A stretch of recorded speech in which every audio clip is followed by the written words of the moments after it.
امی نے مجھے ایک جوڑا دلایا تھا جب وہ حیات تھیں، تو ظاہر ہے کہ امی کا میرے 2005 میں انتقال ہو گیا تھا، تو میری والدہ نے مجھے جوڑا دلایا تھا، تو وہ میں اتفاق سے وائٹ کپڑے میں لے کے آیا تھا، وائٹ کلر کا تھا وہ، تو میں نے کہا میں وہ دھلا ہوا ہے بالکل، مطلب میں ویسے بھی کپڑے گندے نہیں تھے، میں نے کہا نہیں مگر میں وہ پہنوں گا، اور میں نے اپنے کپڑے بدلے، فوراً وضو کیا، تیار ہو، خوشبو لگائی، اور میں نے کہا یہاں سے اٹھا، اب میں نے کہا چلیں اٹھے، میں نے کہا چل رہے ہیں، اب جیسے جیسے ہم جا رہے تھے، اچھا میں ایک تو پہلی بار مدینہ ایئرپورٹ پہ اترا تھا، فرسٹ ٹائم، اس سے پہلے میں نے مدینہ ایئرپورٹ ہی نہیں دیکھا تھا، تو مدینہ ایئرپورٹ پہ اترا تھا، اور اس کے بعد ہم اچھا مدینہ ایئرپورٹ سے مسجد نبوی 15 سے 16 منٹ کا راستہ ہے، ٹھیک، جیسے ہی مسجد نبوی پہنچی تو ہماری گاڑیاں اندر کی طرف چلنے، میں نے گاڑیاں اندر داخل ہو گئی جنت البقیع کی طرف سے،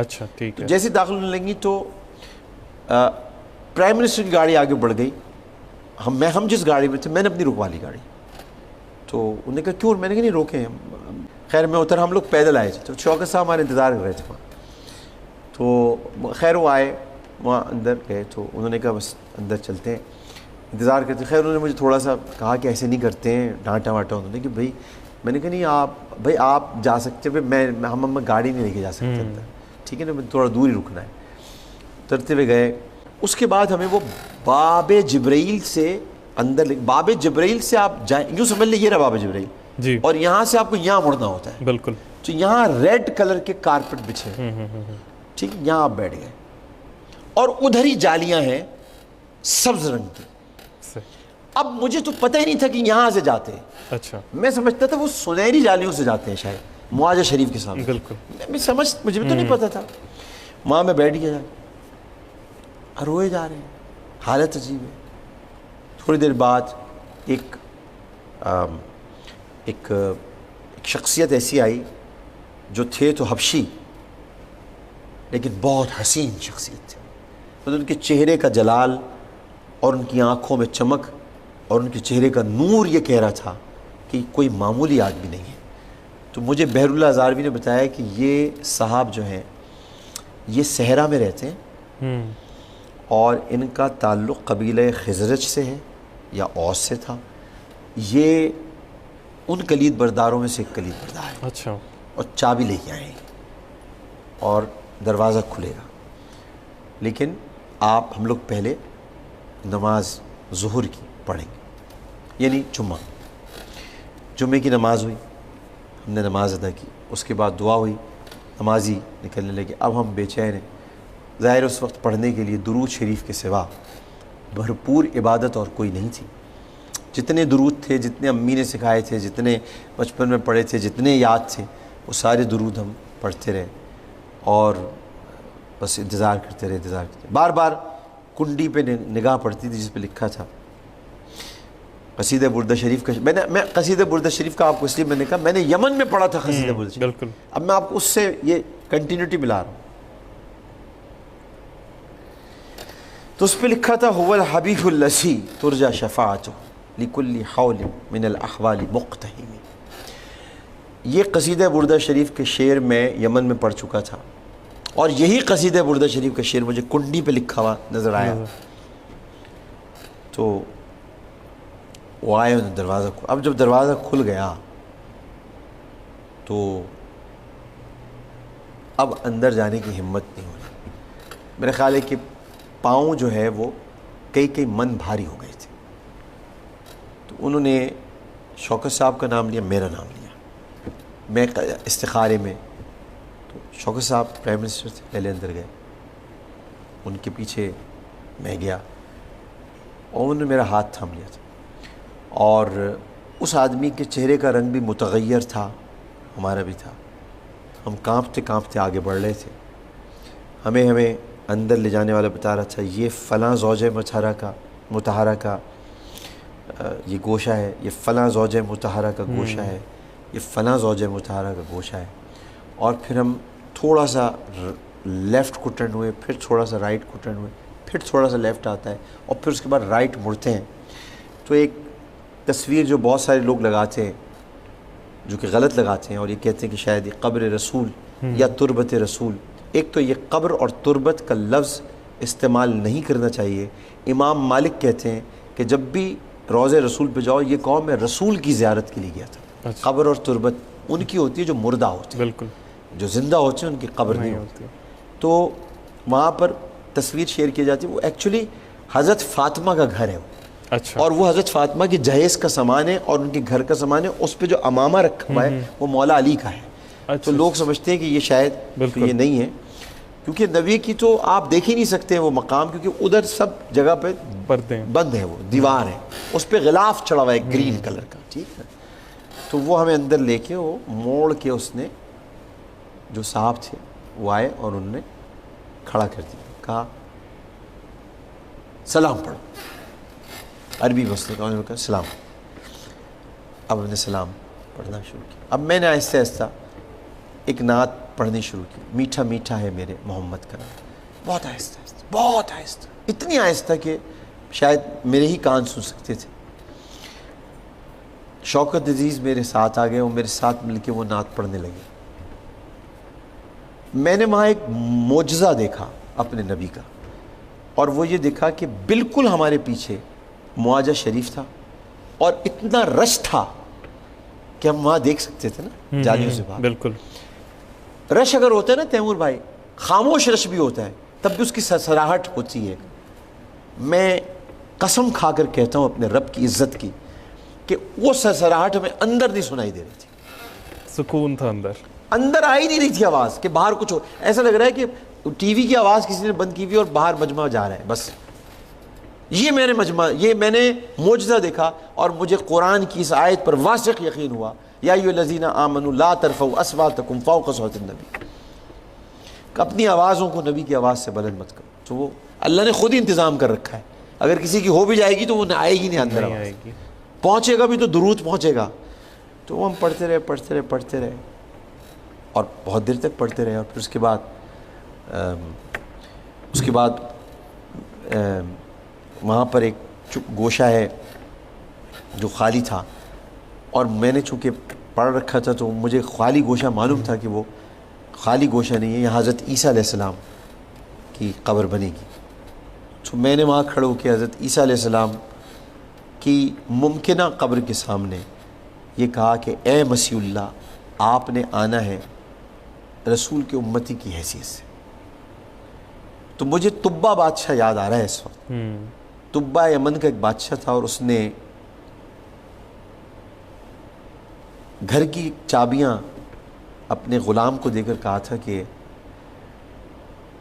میں نے محمد صلی اللہ علیہ وسلم کا زمانہ تو نہیں پایا، اور مجھے لگتا نہیں کہ میں ان کا زمانہ پاؤں، لیکن اگر وہ تمہیں یا تمہاری نسل میں کبھی آ جائیں تو ان سے کہنا کہ تبہ بادشاہ نے اپنی طرف سے ایک گھر ان کو دیا ہے، تو وہ آئیں تو اسی میں قیام کریں. اور تبہ بادشاہ کی نسل در نسل ہوتے ہوئے وہ گھر حضرت ابو ایوب انصاری کے پاس آیا تھا. تو رسول اللہ نے حضرت ابو ایوب انصاری کے گھر میں قیام نہیں کیا تھا، وہ ان کا اپنا گھر تھا جو تبہ بادشاہ ان کو دے کے گیا تھا. تو یہ غلط ہے کہ وہ حضرت ابو ایوب انصاری کا گھر تھا، وہ رسول کا ہی گھر تھا. تو وہاں میں نے کہا کہ میں تبہ بادشاہ کی طرح آپ سے ریکویسٹ کرتا ہوں، درخواست کرتا ہوں، میں نے آپ کا زمانہ نہیں پانا، لہٰذا میں چونکہ آپ کی اس ممکنہ مقام کو قبر سمجھتا ہوں، تو آپ میری اس رسول سے سفارش ضرور کر دیجیے گا، اور یہ سفارش کر دیجیے گا کہ میں بخش دیا جاؤں. یہ میں نے حضرت عیسیٰ کو مخاطب کر کے، پھر میں نے سیدنا فاروق اعظم اور سیدنا ابو بکر صدیق رضی اللہ تعالیٰ عنہ کو مخاطب کر کے، غلطیاں انسان سے ہوتی ہیں، میں نے کہا کہ فاروق اعظم یا حضرت ابو بکر سے اگر آپ کی شان میں کبھی مجھ سے کوئی غلطی گستاخی ہو تو آپ تو معاف کرنے والے لوگوں میں سے، تو مجھے ضرور معاف کر دیجیے گا. اور مجھے یقین ہے کہ آپ مجھے معاف کر دیں گے. تو ایک دل کو اس وقت اطمینان ہوا، اور ایسے آواز آئی کہ جاؤ، ہم نے تمہیں معاف کیا، تم ہمارے اپنے ہو. تو ادھر سلام پیش کیا، پھر رسول اللہ کے پاس آ کے بہت دیر تک بہت سلام، بہت کافی روتا رہا میں بہت دیر تک. اب اس بات پہ روتا رہا کہ مجھ میں ایسی کیا خاص بات ہے کہ میں اندر آ گیا. اس بات پہ میں بہت رویا. تو میں جب بہت رو رہا تھا یا مجھے بہت رونا آ رہا تھا اس وقت، تو وہ آدمی جو آیا تھا خزرج کا، اس نے مجھے گلے سے لگایا، اس نے کہا کہ تم عاشق ہو. اس نے کہا ہاذا عاشق. اس نے مجھے کہا, اچھا اس نے اس کو کہا بہر ہزاروی صاحب. تو بہت دیر تک بس یہ رونا چلتا رہا. اس کے بعد پھر میں نے اپنے وہ جو کپڑے تھے نا اس میں نے لوٹ لگا لی اس میں. اچھا میں نے کہا اس کی ساری مٹی لگ جائے, کیونکہ وہاں صفائی اس لیے نہیں ہوتی کہ وہاں صفائی کی ضرورت نہیں, وہ خود ہی صفائی رہتی, فرشتے کرتے ہیں وہاں صفائی. تو وہ کپڑے, وہ موزے, کیونکہ میں ننگے پیر نہیں گیا تھا وہاں, اچھا میرے ہاتھ صرف ننگے تھے, باقی میں نے ہر چیز ڈھانکی ہوئی تھی اپنی. میں نہیں سمجھتا تھا میری کوئی اسکل اس قابل ہے کہ وہ اس جگہ جا سکے. تو وہ موزے, وہ کپڑے, وہ مٹی, وہ سب آج میرے پاس محفوظ ہے, رکھی ہے. میں نے وصیت بھی کی ہوئی ہے کہ میں جب مر جاؤں تو میرے کفن کے ساتھ یہ چیزیں رکھ دیں. اور بھی میرے پاس چیزیں ہیں, کچھ نبی کریم صاحب کی زلفیں ہیں, منہ مبارک ہے, تو یہ رکھ دیں میرے ساتھ. تو اس کے بعد ہمارے 45 منٹ ہمیں دیے گئے تھے. ہماری عشق دیکھ کر اس نے ٹائم ہمارا بڑھا دیا. ہمارے شوکت صاحب, پھر ایک ایک کر کے سب جاتے رہے, پھر میں اور شوکت صاحب رہ گئے تھے. پھر شوکت صاحب نے میرا بازو دبایا اور کہا چلو. کیا مطلب چلو, مطلب ان سے بھی برداشت نہیں ہوا. سچی بات, میں کیوں جھوٹ بولوں. اس مقام پہ تو ریاکاری تو چل ہی نہیں سکتی. یہ تو سب لکھا جا رہا ہے, یہ تو لکھ رہے ہیں جو یہاں بیٹھے ہوئے, یہ دونوں تو جو بیٹھے ہوئے. پرائیویسی نہیں ہے انسان کی, انسان کی کوئی پرائیویسی, انسان سمجھتے ہیں پرائیویسی اس کی کوئی نہیں. 2 فرشتے اس کے ساتھ ہر وقت ہیں اور اللہ اسے دیکھ رہا ہے, پرائیویسی ہے ہی نہیں. بالکل. تو انہوں نے میرا ہاتھ دبایا, نکلا, میں جا ہی نہیں رہا تھا باہر واپس. تو خیر میں نکلا باہر نکل کے میں تیمور بھائی گھنٹوں تک روتا رہا. پھر میں یہاں تک کہ عصر کی اذان ہو گئی.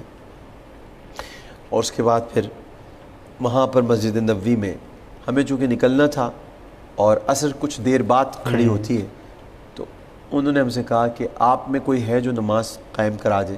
تو آپ لوگ, تو میں نے قصر, مطلب یہ عصر کی جو قصر ہے, ظاہر 4 رکعت ہوتی ہیں تو 2 رکعت, تو اس کی امامت میں نے وہاں کرائی تھی.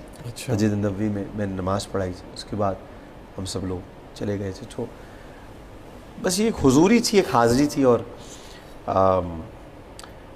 مطلب یہ کہ یہ ایک ناقابل فرام, مطلب مجھے اب دنیا میں کوئی عہدہ یا کوئی مقام کی تمنا نہیں رہی. جب نبی نے اپنے گھر, دیکھیں نبی کعبے میں, تو کعبہ اللہ کا گھر ہے. ایک بات یاد رکھیے گا, اللہ کا گھر پرائیویسی نہیں ہوتی. اللہ کا مطلب یہ ہے کہ وہ گناہگار کو بھی بلا کے توبہ کا دروازہ اس پہ کھول سکتا ہے, مشرک کو بھی بلا کے اس کو ایمان کی دولت سے مالا مال کر سکتا ہے, اور کسی کافر کو بھی بلا کے اللہ تعالیٰ اپنے دربار. لیکن رسول کا گھر پرائیویٹ جگہ ہے, نبی کا گھر وہ مقام ہے. کعبہ تو ناپاک تھا اس لحاظ سے, میں ناپاک نہیں کہہ رہا, ناپاک اس لحاظ سے وہاں بت تھے, تو رسول نے سارے بت توڑ دیے. کعبے میں ابو جہل کے ناپاک قدم بھی گئے, ابو لہب کے ناپاک قدم بھی گئے, لیکن نبی کے گھر میں کبھی کسی ناپاک کے قدم ہی نہیں آئے ہی نہیں. تو یہ اس لحاظ سے افضل ہے. اور مدینہ اور مکے میں جب بھی افضلیت کی بات ہوتی تو ہمارے بزرگ کہتے ہیں نہ مکے کو فضیلت حاصل ہے نہ مدینے کو. فضیلت اسی مقام کو حاصل ہے جہاں رسول ہیں. بالکل سے. مکہ اس وقت افضل تھا جب رسول تھے, مدینہ اس وقت افضل تھا جب رسول ہیں, اور رسول جب تک مدینے میں ہیں مدینہ مکے سے افضل ہے. لا اقسم بہذا البلد انت حل بہذا البلد, اللہ تعالیٰ نے اس جگہ کی قسم کھائی ہے جہاں رسول چلا پھرتے, تو وہ مکی کی قسم کھائی. تو اس لیے میں یہ کہتا ہوں کہ نبی کا گھر جو ہے نا وہ ہر ایک کے لیے نہیں کھل سکتا. بالکل سے. اس کے لیے, اور پھر وہ نبی کا گھر بھی نہیں تھا, ٹیکنیکلی وہ حضرت عائشہ کا گھر تھا. اور ام المومنین کا حجرہ, حضرت عائشہ کی حجرے میں آپ چلے جائیں, یعنی حضرت عائشہ کی جگہ پہ آپ چلے جائیں, مطلب حضرت عائشہ نے آپ کو بلا لیا. سبحان اللہ. آپ تھوڑی دیر کے سوچیں کہ مطلب حضرت عائشہ بلا رہی ہیں آپ کو, یعنی وہ عورت جس کا پردہ دنیا کا عظیم پردہ ہے, جو حجر اسود کو بوسہ اس لیے دینے نہیں جاتی کہ وہاں بہت رش ہے, جس کے لیے اللہ تعالیٰ نے 10 آیات برات نازل کی ہوں, اس کے حجرے میں آپ داخل ہو جائیں اور وہاں جا کر آپ صلاۃ والسلام. میرا خیال ہے یہ زندگی کا ایک ایسا واقعہ ہے جو کبھی میں شاید یہی میری شاید میرے گناہوں میں کمی کا سبب, یہ میں بخشش کی تو بات نہیں کرتا کیونکہ اللہ تعالیٰ نے مومن کو امید اور خوف کے درمیان رہنے کو کہا ہے، تو میں یہ نہیں کہوں گا کبھی کہ میری بخشش ہو جائے گی، امید رکھوں گا کہ اللہ میری بخشش کر دے گا،